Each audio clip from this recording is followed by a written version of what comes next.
I told you that everything in your life was exactly as it's meant to be right now in this moment? Now, I think many people, myself included, would push back on that and argue, well, this isn't right, this isn't okay, this could be better. And all we're doing is creating more suffering. We really do create our own suffering with this resistance to our reality. When we can accept things as they are, whether or not we like it, that then creates opportunity for change, an opportunity for freedom and peace. I say this because I've been thinking a lot about this lately, as I've been down my own negative rabbit hole in my current situation. I am not at home. I am staying in a place that does not have the cleanest of habitations, let's just say. I'm waking up to ants and rats every day, while trying to balance other household duties and work and relationships and friendships and trying to keep up on the emails or the text threads, and it just feels too much. And then I walk outside into the greenery, I look at the sky, I look at the sun, and I'm like, okay, everything is okay.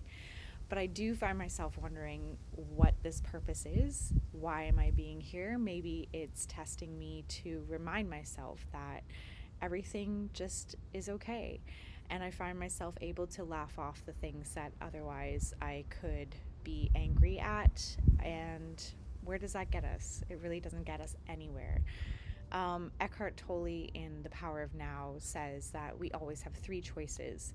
We can remove ourselves from the situation, we can alter or change the situation, or we can accept it fully. And I just choose to accept it fully, as I've already made some changes in my life where I wasn't happy that I've changed. And I remember the first time I read that, and I was still married to my first husband. And there was nothing wrong with him. There was nothing wrong with me. There was nothing wrong, because that's just an assumption. There was just things missing. It was what it was, and it wasn't meant to be. And that's all it was at the end of the day. But for years and years and years, I tried to change him.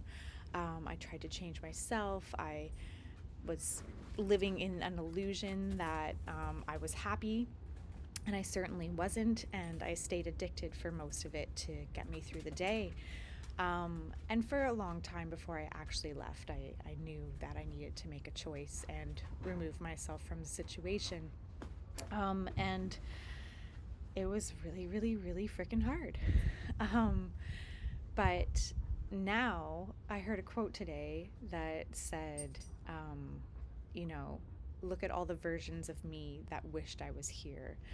And that is so true. That version of me 5 years ago felt that the life I'm living today was impossible.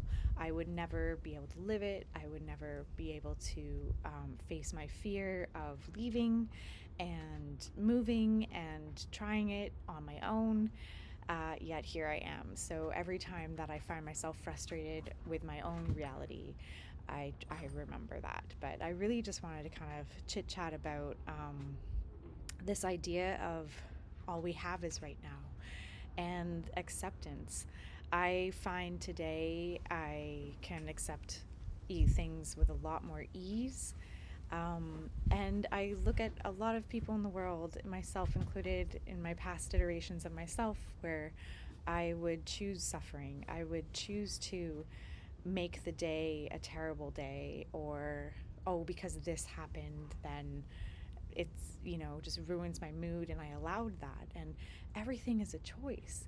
We can choose to be happy, or we can choose to be sad. We can choose to sit in suffering, or we can choose to accept whatever it is and make the next best choice that we can. And I think about all the things that we suffer from.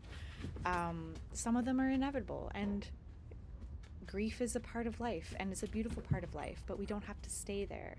We can feel grief and gratitude in the same breath. which is a weird feeling to describe because I used to think that you had to feel only one way, and then when you were done feeling this way, then you could feel another way. So if I was depressed or sad or upset about something, I would have to stay there before I could feel joy or happy again, because one couldn't live when the other one was present.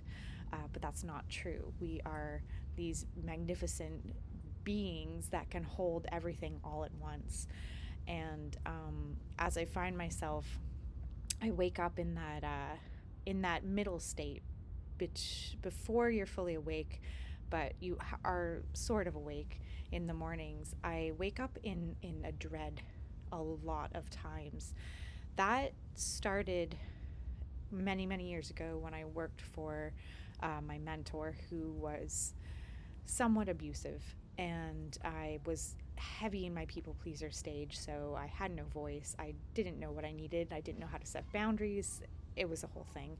And I would wake up just vibrating with fear and anxiety, and I would shake. And I mean, that's one of the reasons I started drinking earlier in the day, because I would just drink it away, or try and make that change with I'm just checking on the dog because she keeps digging holes and it's not okay.